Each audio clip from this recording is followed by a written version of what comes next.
Hi, my name's Carly Staley, and I basically wanted to make this video because when I was in this position, I realized that there was just a lot of stuff to learn, and so I wanted to make this video to make the transition for you a little bit smoother, hopefully. I want this to be really informal. I'm just going to talk and explain what I've done, how it's worked the best for me. Hopefully, we'll answer a lot of your questions from the beginning. But in case you still have questions when this is all said and done, you can feel free to email me at any time at carlystaley@gmail.com. And if it'd be a little bit easier just to call me on the phone, feel free to do that. Leave me a voicemail if I don't answer, and I'll try and get back to you as soon as I can. And I'm also on Facebook in case you prefer that method. So let's get started.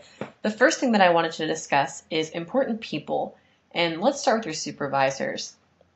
First and foremost, of course, is Dr. Liza Davis, who is the director of the honors program and is your primary supervisor in this position.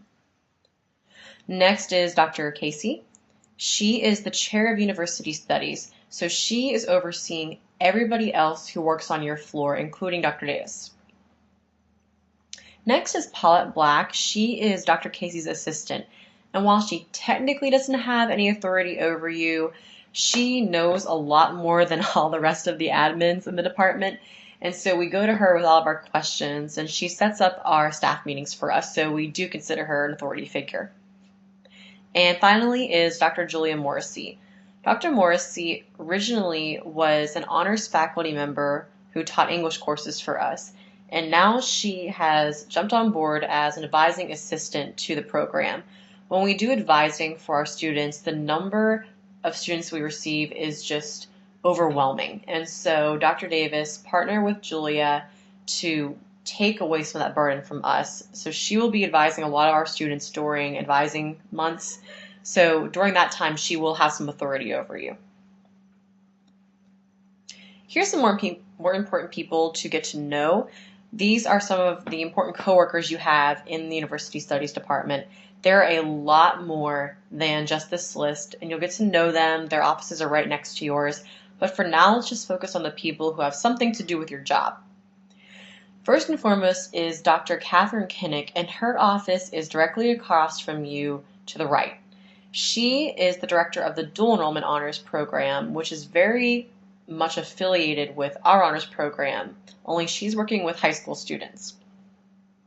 Next is Melanie Buchanan. She's Dr. Kinnick's assistant, and you will work very closely with Melanie, especially during advising time. So a lot of times we have shared responsibilities as administrative assistants, and Melanie and you will probably share the most responsibilities with each other. Melanie is to Dr. Kinnick as you are going to be to Dr. Davis. Next on the list is Jessie Allman. She is another administrative assistant in the department, and she always sits at the front desk. So she handles a lot of students, a lot of faculty questions. And she also does a lot of tasks within the department that you won't have to handle, but she probably knows how to in case that you do. So she's a great resource for you. And she's also a lot of fun. And Nicole Conley is the last administrative assistant in University Studies, and she is the assistant to Dr. Shannon Furkatish, who is the director of another program called Integrative Studies. We abbreviate that INTS. And you won't work as much with Nicole, but she will be at all your staff meetings. She'll ask you a lot of questions, and you do share some responsibilities, so you'll get acquainted with her pretty quick. Next is Zai Sukram, and she is the business manager for the department. She's going to be the one who approves all of your financial requests and sends off all of your payments to business services. Her assistant is Anna. Please don't ask me to pronounce her last name because I have no clue. But I actually worked more with Anna than I did with Zai. She was the person who took all the payments from me, who would call me if anything was missing. So I'm giving you Anna's contact information because she's probably a better direct line than Zai is. Next is Ken Hill. He works in first-year programs, which is part of University College, which is the college that you fall under. University College has two different departments. One is University Studies, where you work. The other is first-year programs, where Ken works. You'll work with Ken with a small group of students known as the PEGS program, and we'll talk about them a little bit later. Finally is Philip Hoskis. He also works for the PEGS program, doing primarily advising work. So if you get a student in the honors program who is interested in being a participant in the PEGS program, you'll most likely send them over to Philip before you'd send them over to Ken, but they both are capable in case one is not available. And finally, here's some important people outside of university studies. These people are really important to know because they will save you so much trouble throughout the year. The first is Peg Flynn. Peg works with us in honors housing situations. She's employed by KSU Housing, and the reason that we talk to Peg is because we have an honors residence on campus. It's in the University Village 5000 building. It has 36 total rooms, and every single semester we reserve those 36 rooms to our students. And Peg is the person we contact to give over that list, to make any changes in case somebody moves out. She's your go-to person for anything dealing with the honors housing. Next is Dave Smith. Dave is a fantastic resource, and he has been tremendous working with us. He oversees the honors database programming, and I'll talk a lot about the database a little bit later. I'll give you some tutorials to walk you through how to use the database. But Dave Smith is the person behind the scenes making it work.